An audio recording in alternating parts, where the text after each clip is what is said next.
So we've spoken to a stack of people about what you should and what you shouldn't be doing.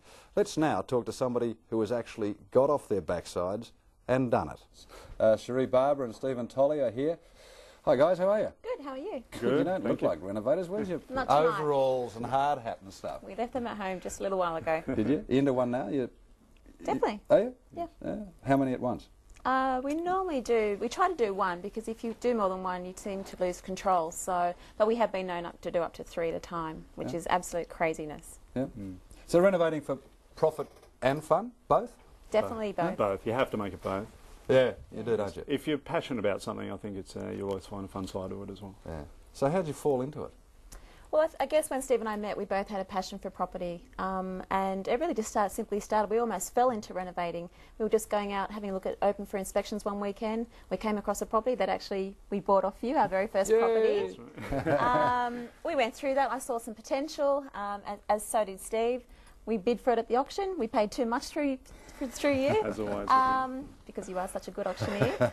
And we got in there and renovated it. We made really great money within 12 weeks. We were renovating on weekends. We both had full-time jobs at that stage. So you were working? Yeah.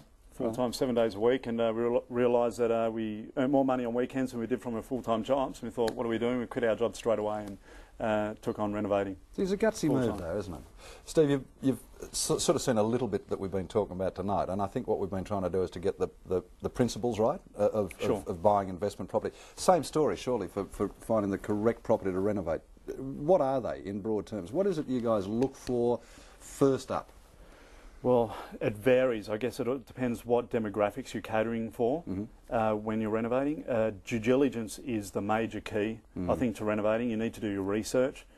You need to know the market inside and out. You need to know the market just as good, if not better, than the agents. You need to know what street pulls in, what streets pull in the high prices, what streets pull in the low prices, unrenovated, renovated, contemporary federation. You've really got to know what demographics, what sort of demand there is for what type of property. Yep. And cater your renovation to suit that demographics and find out what demands there are. Yeah, it's interesting. We were talking before to another crowd about infrastructure, Yeah. And I've got to say, with the peninsula style living, I mean, you've got certain streets there that have absolutely beautiful appeal, and some that have absolutely shocking appeal. And I've always said that in real estate, it's the first and last feeling is what's going to actually sell a property to a buyer. And you've got to be careful, haven't you, that you get everything right. Aspect, you know, views, street noise. I mean, you guys get overhead little things noise. like, so you know, whether the street's one-way street or two-way, they make a big difference on your person that will buy that product when you've completed renovating it. What we do, I guess the best way that we get our market knowledge is we simply go around and do all the open for inspection. So every Saturday we go through on average 40 properties on a Saturday. 40 properties every Saturday. Well, that's what you need to do to become a professional renovator, and to take it seriously. You need to be going into properties at all price ranges, from the 500,000 right through to the $2 or $3 million houses. You need to get to a level where you actually can go into any property and say the value of this house is this amount. And we're to a level now that we normally within a 20 to 30k range of where the property ends up selling. So you guys don't go around on Saturdays together?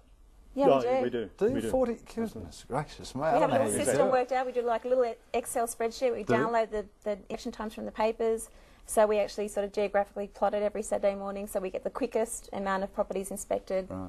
So you're looking at stuff done too. So you're looking at what other people have done, so you can say, right, you know, because let's face it, renovators, you're not doing it for yourself, are you? No. So you've got to be very careful that you do it for the vast majority of buyers' needs. And that comes back to knowing what does the market want in that area, and who are the buyers, and what style of renovation are they looking for. And you only get that knowledge by going out and doing your research. It all comes down to knowing the market. I mean, there's three major keys, three key factors where people that try out renovating fail, because they either don't know how much they're paying for the property.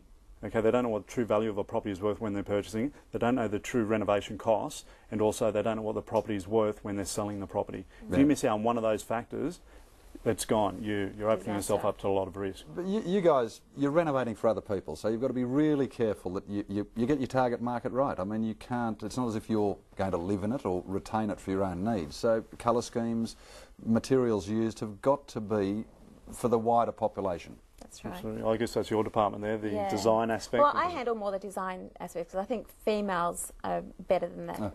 you know, just naturally. Yes. And the key thing there is, look, quite often you see on these, especially these renovation shows, where you might do like really vivid colours, like purple wall here and a red wall there. I would actually advise against that. You've got to basically choose colour schemes in your renovation that are going to appeal to a very broad market, Exactly. and that's sticking with neutral palettes. And you don't, doesn't necessarily mean just white paint. You can do like coffee colours, very light coffee colours, something with a little bit of edge, but a little bit gutsy. So yeah, just and really clean lines now, it seems to me. Exactly. And it seems to me also that the heart of the home's now in the kitchen, or That's like right. around the kitchen. So Yeah. you need to have that entertaining space, and then just nice, easy flows into gardens. That's right. Well, what the types of homes that we renovate are family homes, and we recognise the families want open plan living. Mums and dads, when they're in the kitchen cooking, they want to be able to see their children, so that calls Yeah. for open plan living. The same way that in bathrooms, parents want a bath to bath their children. They're common things that people really don't think about when they're renovating, so they need to take all those considerations. Before you buy that property, you'll know who will buy it, and you'll need to know exactly what things you need to put in that property to sell the property. Yep. And you furnish the property before selling it? We do. Yes. We Yep. we have the properties professionally styled because good. it does help sell the properties. does, doesn't it? It almost paints the dream. It does. Yeah, I can always pick, I've got a mate of mine who does that, and I can always pick the houses she's done because it's got her photograph everywhere.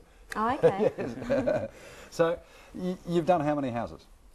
We've done 18. We've renovated 18. Kept any?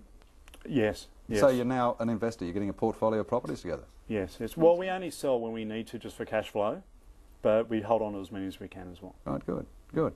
Next venture, still in the same area? Well, believe it or not, we're actually going to build a house for ourselves for a change. We've Bloody renovated beautiful. all these beautiful homes for other people, and we thought it's about time after almost 4 years that we do one for ourselves. Good on So you. that's the next big project. And the fact that you've made money through the course of it, enough to give you jobs away, I think is an absolute credit to you. So keep it up, you're in a great area, and thanks for coming in tonight. With all you need to